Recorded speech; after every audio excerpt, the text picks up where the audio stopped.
Hey guys, it's Sam here, and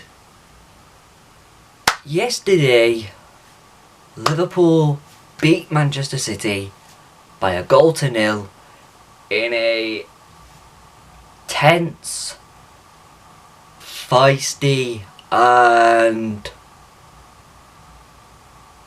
at times frustrating game. It has been a very hit and miss season for us so far, but yesterday was a performance that I haven't seen from us at all this season.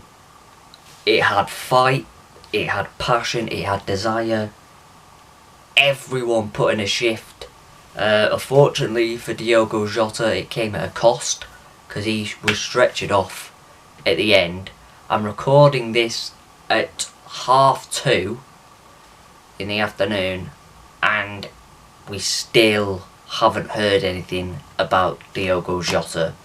So I don't know how bad that is, but the first inklings is it doesn't look good. This morning, I think it came out that said that they're very worried that it possibly could be that he could be out until after the World Cup, which will be devastating, because I mean Harvey Elliott and Carvalho can play as part of the forward three, but as first choice attacking options, we're now down to the final three. We started with 5, and now Diaz and Jota are out, which isn't great. But yeah, everyone put a shift in. Joe Gomez got man of the match, or player of the match as it's now known as. Thoroughly deserved, but it could have gone to anyone in red. Everyone putting a shift in. James Milner played at right back, 36 years old, and just honestly was incredible. That man just will not stop. When people think that he's past it and he's finished, he pulls out a performance like that. The same with Gomez, the same with Van Dijk. I mean, the same with anyone really. The whole team has been criticised and scrutinised, and rightly so, because we have been very, very poor. But that is a performance that we as fans are very proud of. They should be proud of, but also could really do this team a world of good. We play on Wednesday, again at home to West Ham. Be a different test, but that should give us a momentum now. We've got 2 wins on the bounce. Not too bad. I don't think we've done that yet this season. If we have, it's not happened very often. So we're getting there. We started off slowly, but we're working our way up, and that is a performance that I would like to see more of. The frustrating thing is, it's not the only time.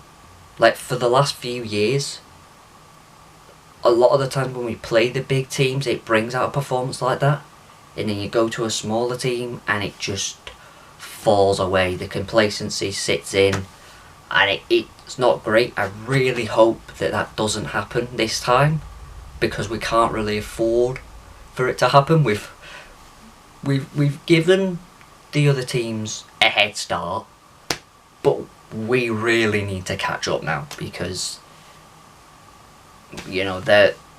there are plenty of teams that are fighting for that top 4 spot, and it's tight up there.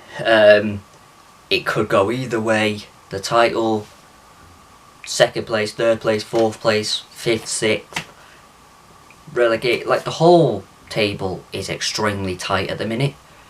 As you would expect, it's still the start of the season. Like, we're only in October.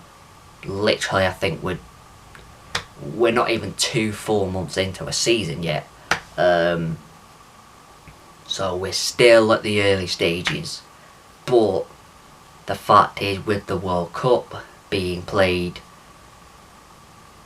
in, I mean, it's only going to be a few weeks. I think it starts like 3 or 4 weeks, something like that. Like, starts like mid-November, I think it is. So it's the 17th of October today, as I record this.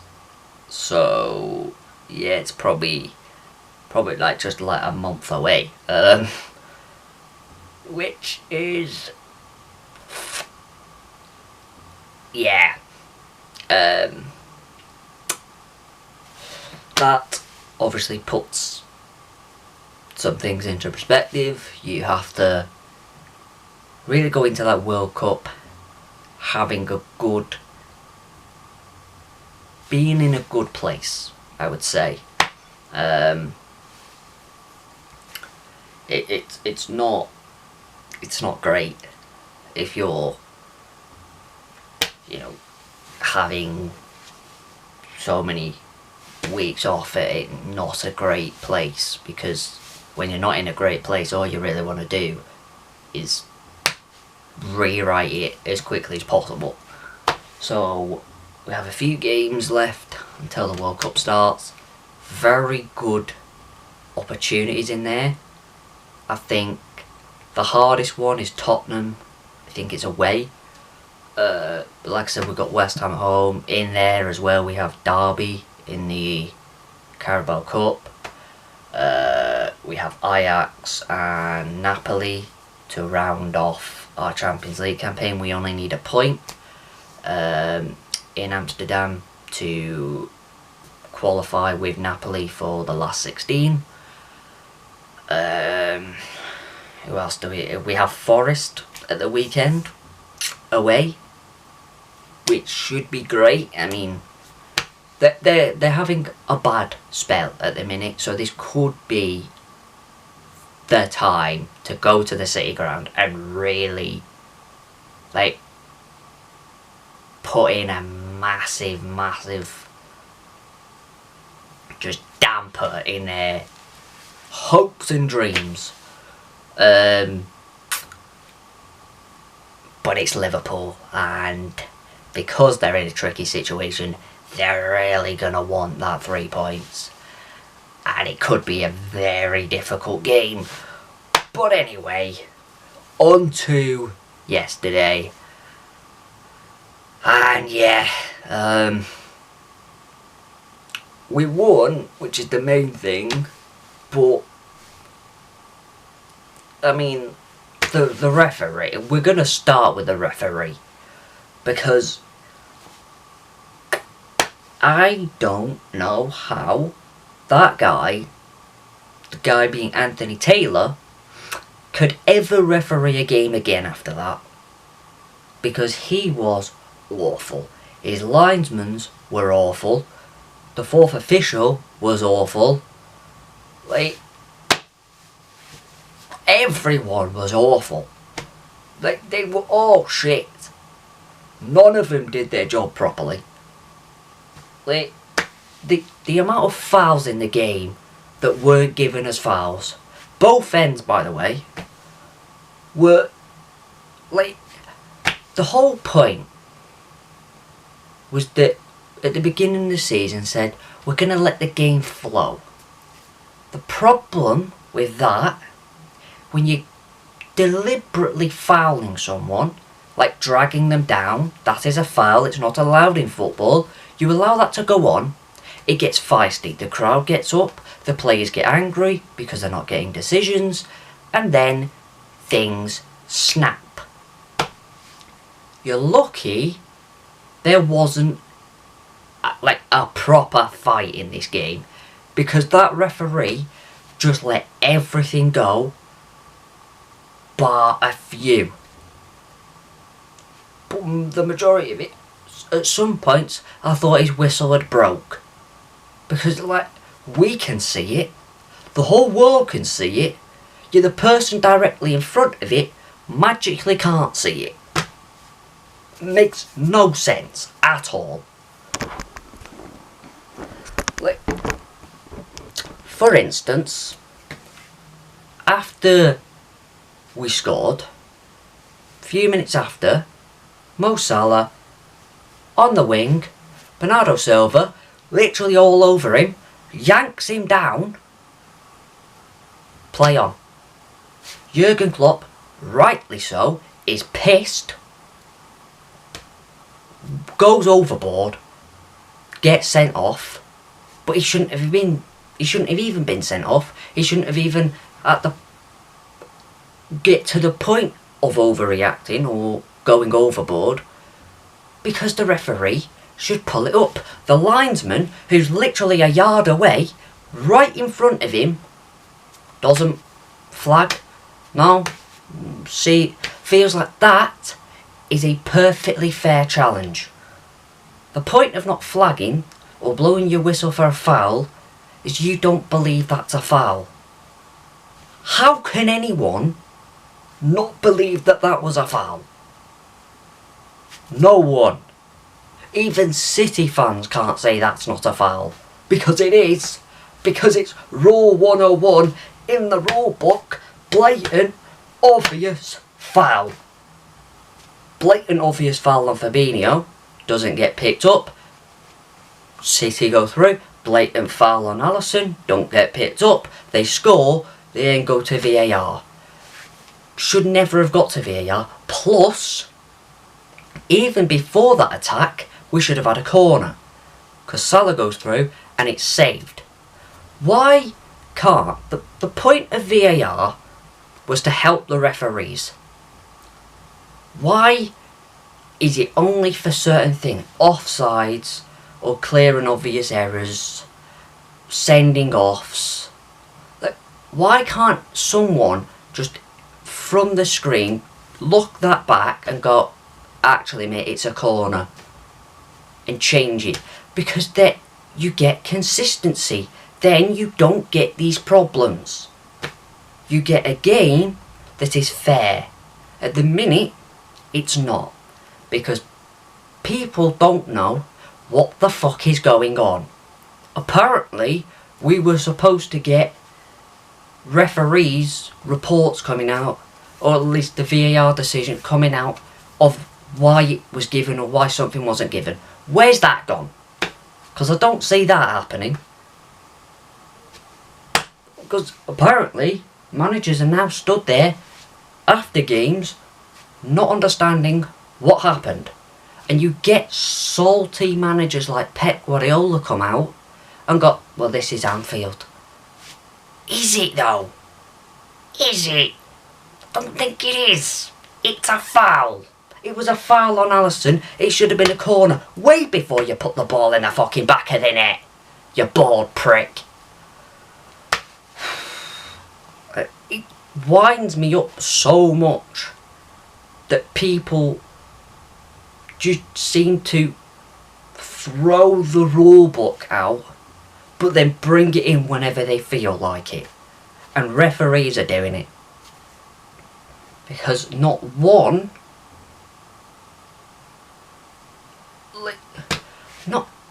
one of those decisions in that passage of play, not even that passage of play, two passages of play should we say, because the attack from Liverpool and then the attack from City, 3 decisions in that were wrong.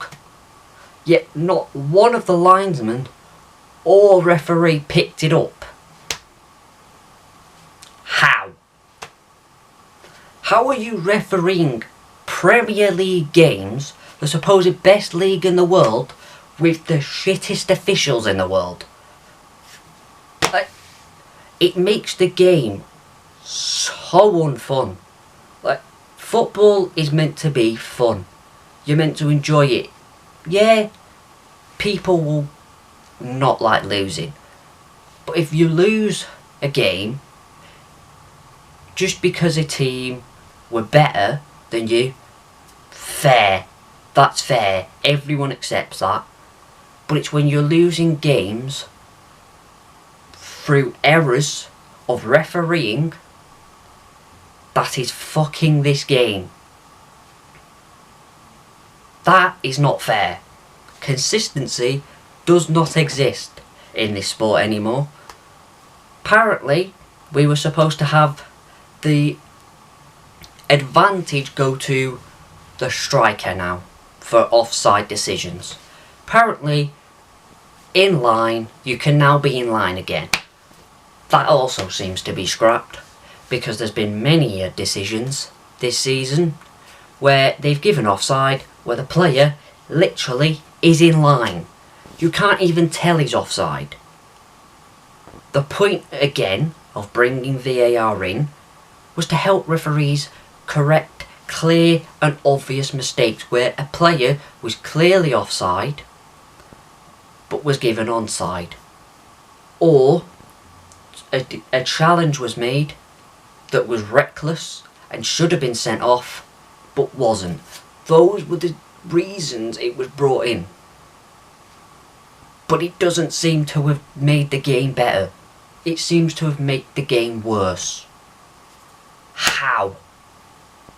How have we managed to fuck up a simple system so badly? I just don't get it. But I think we should go away from the referees now and then just focus on the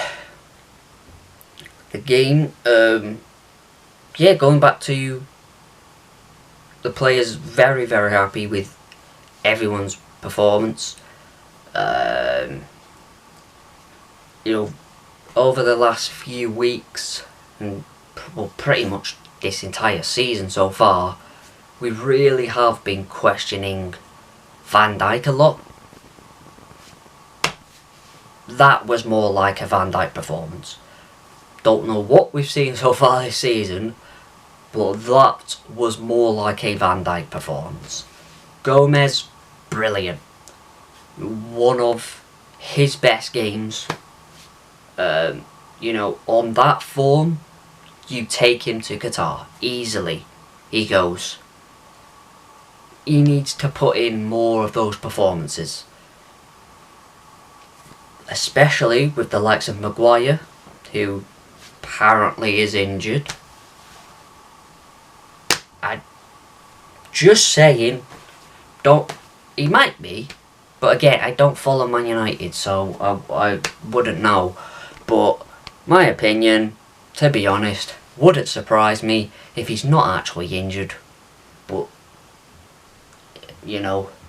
Ten Hag's just got, I can't be arsed having you shite player in my squad. You can just stay at home. I don't even want, that wouldn't surprise me. Tyrone Mings, they're having hit and miss games lately, so another centre back. John Stones, I think, is injured, but I think he's almost a return. Connor Cody, I think, is doing alright. Tarkowski, I think he's also doing alright. Again, don't follow Everton, so I don't really know how they're really performing. But there is an opening there. There is a big opening for Gomez to go to the World Cup. He just needs to put in more of those performances, and for sure, even even at point how delusional Gareth Southgate is, he wouldn't be able to not take Gomez. Even if it means leaving out his beloved Harry Maguire. We know that's not happening. We know he's going to be the first man on the plane.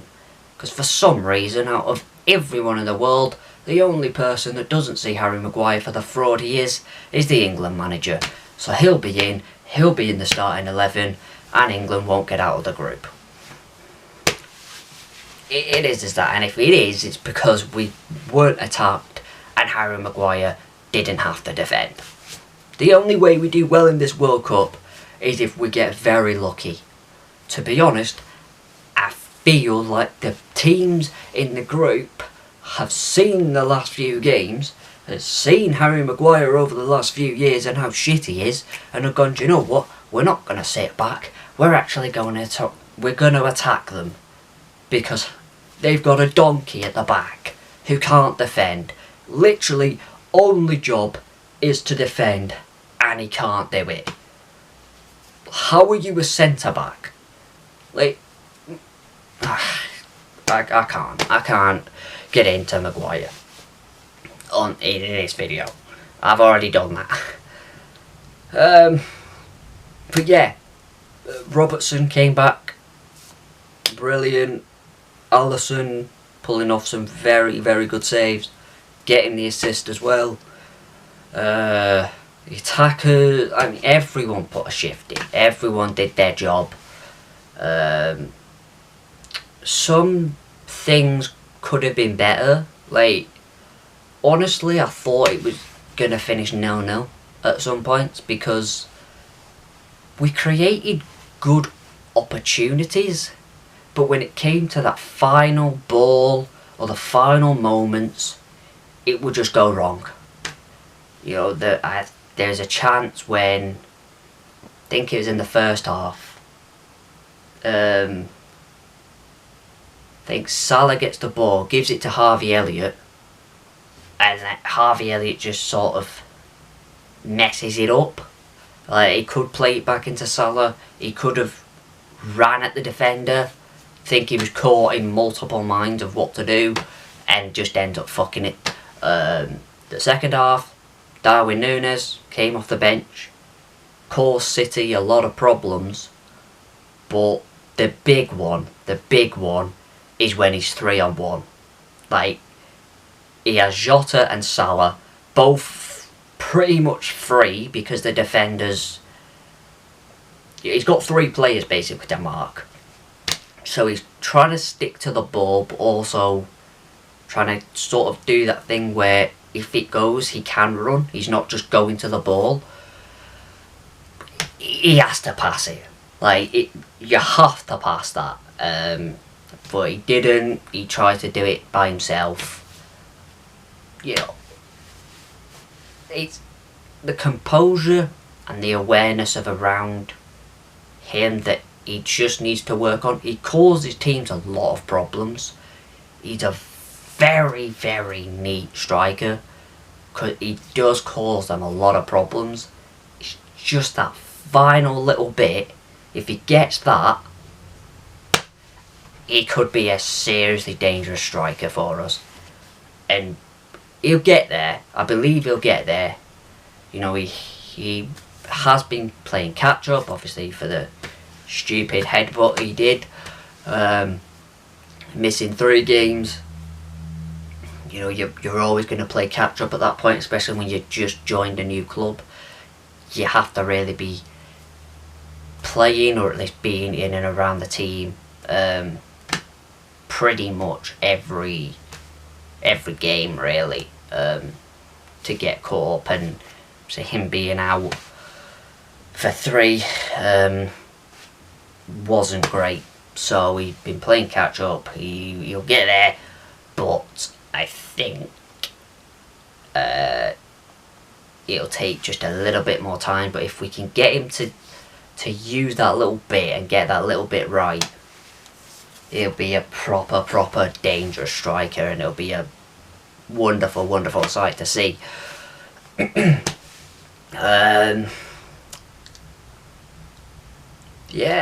Trent came back a week earlier than expected. He got a few minutes at the end, which was great.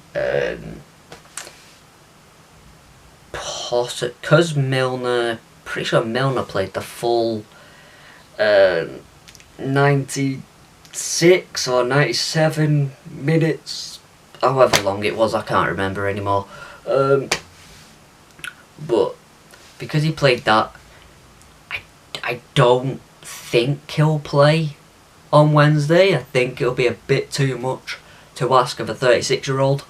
So if he's fully fit, I'd imagine Trent would go back to that right back spot. Konate could be back. We don't know. He may have just missed this game. Don't really know how bad that injury is. So he could be back for Wednesday, which would give a good chance to either have Gomez back at right back or Trent. But I'd imagine I'd like to stick with Gomez at centre back. Just after that performance, I think Van Dijk, Gomez should stick. But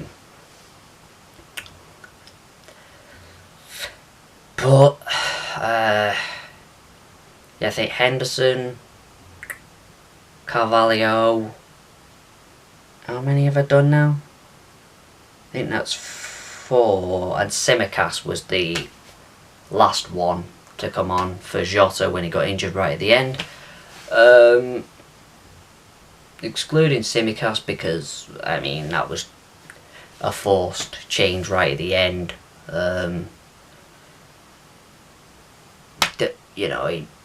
I don't even think he touched the ball.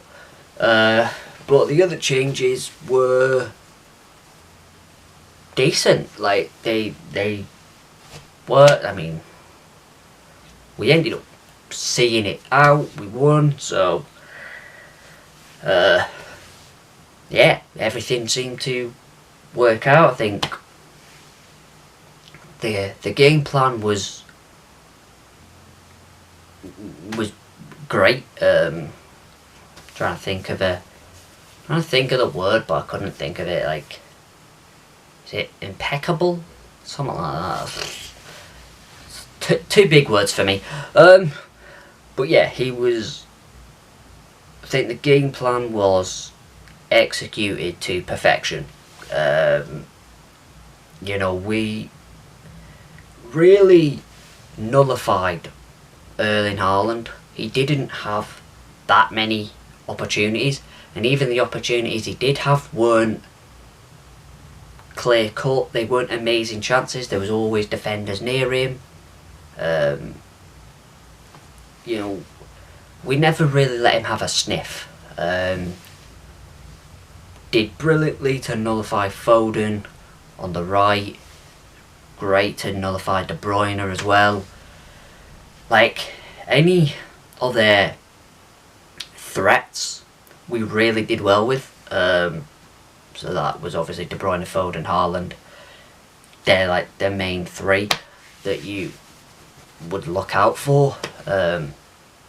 But yeah, we did that to perfection, I think. There's one brilliant one where I think it's quite soon after we scored. Don't know who it is, but he either heads it across or crosses it across. I can't remember what it was, but it's going to Haaland, and I mean, he's probably going to score it, but Van Dijk just sprints back and just nuts it over the bar, and that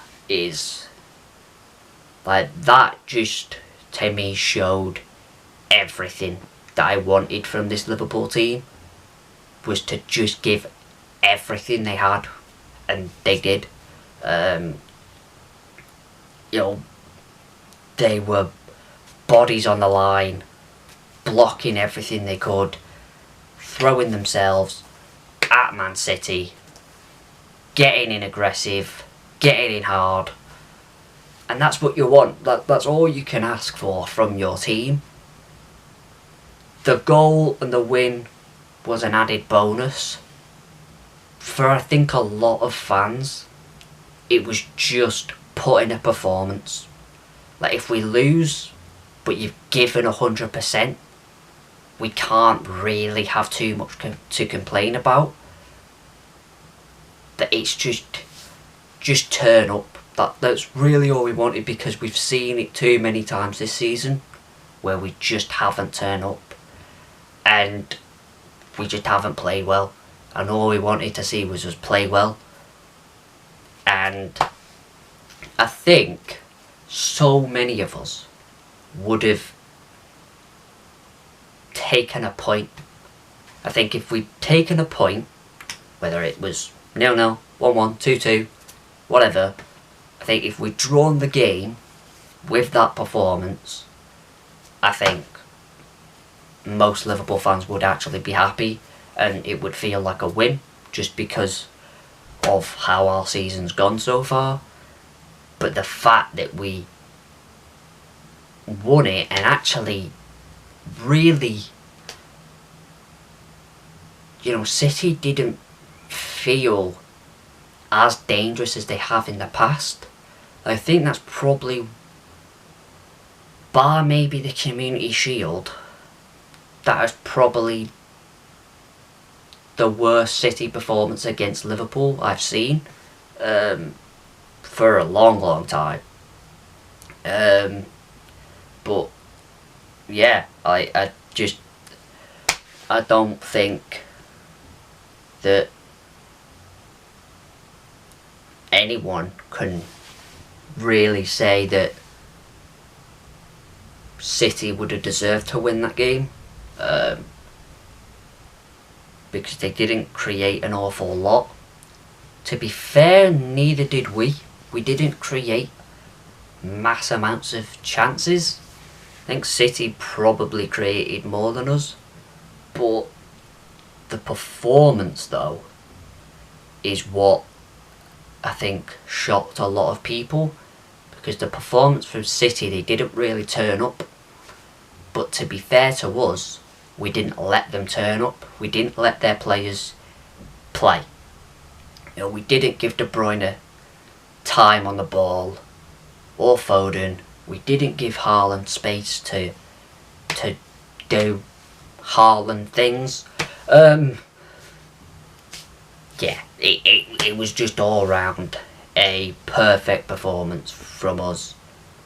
And I think that really sets a blueprint of how to play against this City team, to show they're not invincible. They can very much be beaten. But it really, puts a blueprint on not just this City team, but how to deal with Haaland. Don't give him the spaces, put your bodies there. Not necessarily like racing out to the person with the ball, but working as a unit. That's the main point. You working as a unit, working as a team. Everyone defended as a team. Everyone at some point got back, helped out, defended, did their job, did more than their job, did more than they were required to. And that gave us the 3 points. That's why we won that game, because everyone wanted it. You saw it from minute one. They wanted it. They were up for it, and they wanted it. And the more we played well, the more we weren't allowing City to sort of dictate the play, the more the crowd got up, the more the crowd were lively. That the moment the goal was disallowed, the crowd was up.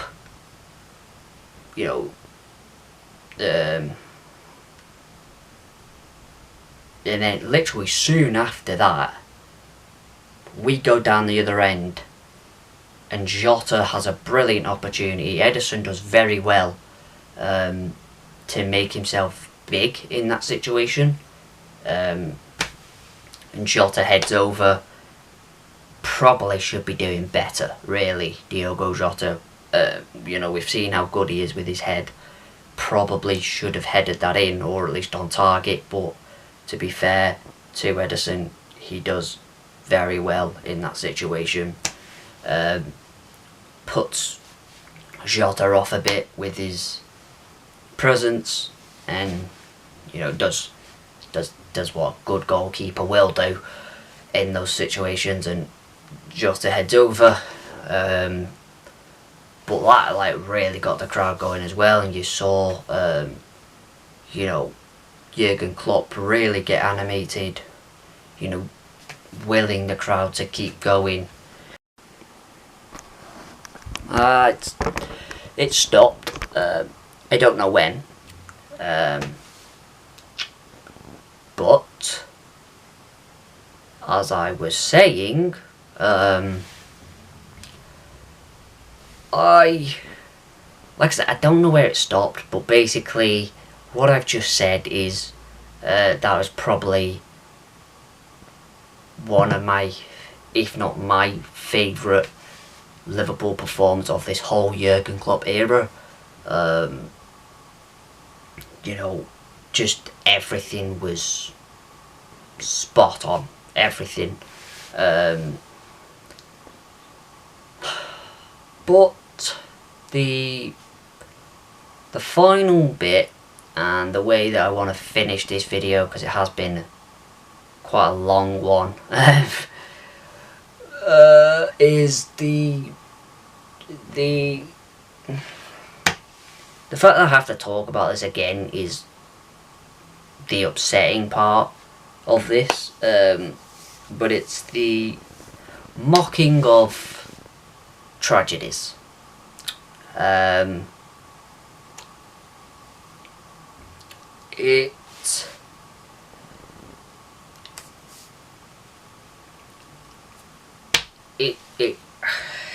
I hate doing this, because I don't give a fuck what happens.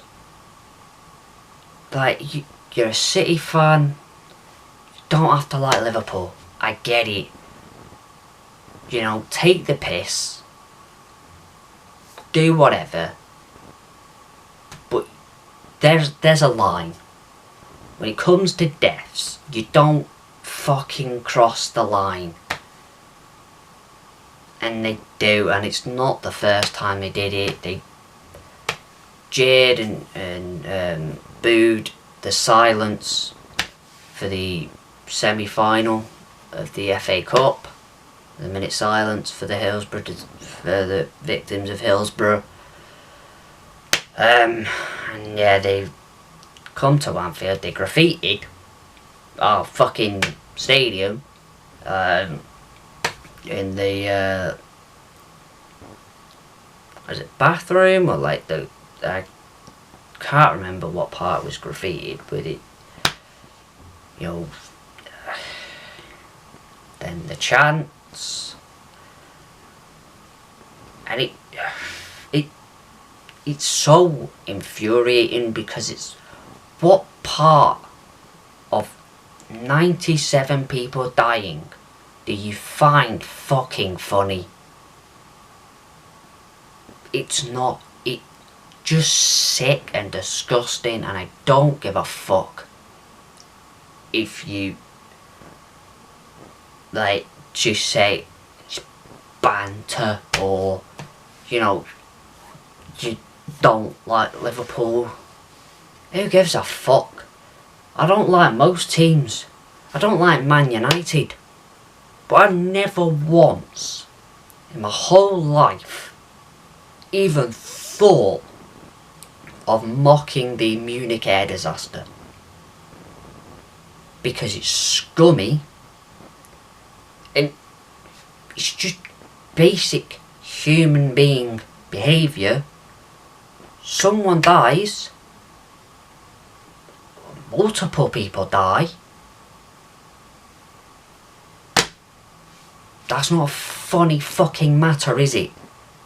But for some reason, when it comes to football, people think it's okay to mock the dead. It's like, you're not a human at that point. But you can't be. Because no human in their right mind would ever do anything like that. And it's scummy behaviour. And, Liverpool fans do it too, Yesterday, coins thrown, the Man City bus was fucking attacked, stupid, scummy behaviour. It's like, what are you doing? You're representing your club. You're the fans of a club. This is why fans have bad reputations. This is why clubs have bad reputations. Because of knobheads that think that is okay. And rightly so. Liverpool have said they'll look into it and give bans to anyone found guilty of that. Rightly so. Rightly so, because you're not... You don't deserve to be associated with our club if you do anything like that. And the fact... This is the big one. Still, at this moment in time, it's gone past 3 PM. At this moment in time, I still do not believe Man City have condemned the chants. That is the bit that pisses me off the most. Not the fans doing it. Yeah, that pisses me off to the core. But sadly, I'm used to it. Because it's happened so many fucking times. But the part of me that has any hope when they happen is the club condemn it. And the club do everything they can to give bans and work with the authorities to make sure those people are never, ever setting foot in a stadium again. But the fact they haven't is the part that gets me the most. Because are you really that low and that bitter that you can't even do the moral thing of just condemning those supporters that have done that? Because I'm pretty sure even Man United have condemned fans for chanting those, for singing those chants. Manchester United. And Man City, the little tiny club Man City, because you are still a little tiny club compared to most teams in this country, can't even do the moral thing. What? Because Jurgen Klopp hurt your little feelings, did he? By telling the truth that financially there are 3 teams that can do pretty much whatever they want. They just twist it all, and they came out and say they believe Jurgen Klopp made that game feisty with his comments, and that they called him a xenophobic. They twist, or they shift, should I say, just everything. It's like, you were loved once by many people, especially me. Aguero, I love that moment. I fucking hate United. I was like, I was rooting for City all through that season. There were plenty of times where I've been like, actually, do you know what? City are alright. And I'm okay with that. But for recent years, their fans have got cocky. And their club has become so scummy. I can't even, not even a bit of me likes you anymore. Like, I can't, but I hate Arsenal as well. But I really hope Arsenal, if we're not in this title race, which I don't think we will be, I really hope Arsenal do it. However, I don't think they will, because I feel like they've still got bottle jobs in there. But I really hope they do it, just to wipe their smug little faces off, because they need a lesson in humility, because they've lost it. The riches, the success has all gone to their head, and they've lost it completely. And I wish they were a lovable team. I really do. I would never love them, because I don't love anyone other than Liverpool. But there's a difference between loving something and there being a lovable something. But I can't even remotely even think about even wanting City to win a game, which whenever the Manchester derby comes around, I'm always hoping they win, because I hate United with a passion. But I'm starting to have the same hatred for Man City. And that I can't have anything to feel for City at all. But anyway, hopefully they end up coming out and doing the right fucking thing. Better late than never. But if they don't, then they really are the scum of the earth. But anyway, thanks so much for watching. It's been a long one. I hope you've enjoyed, and I will see you guys in the next one. Peace. I know we grew up a little too fast. I miss the days that we chill and relax. Where did the time go? It all passed. Now I need to go back. I had no worries but always had plans. The only thing I did was pick out the trash. Now it's much harder to laugh, hard to get up and then work on my craft. I need inspiration, don't need no validation. No more medication, should try some meditating. I don't need you to save me, feel like all of you hate me. Everything's been so hard with all the situations lately. I just need to numb the pain for a minute. I just wanna run away on vacation.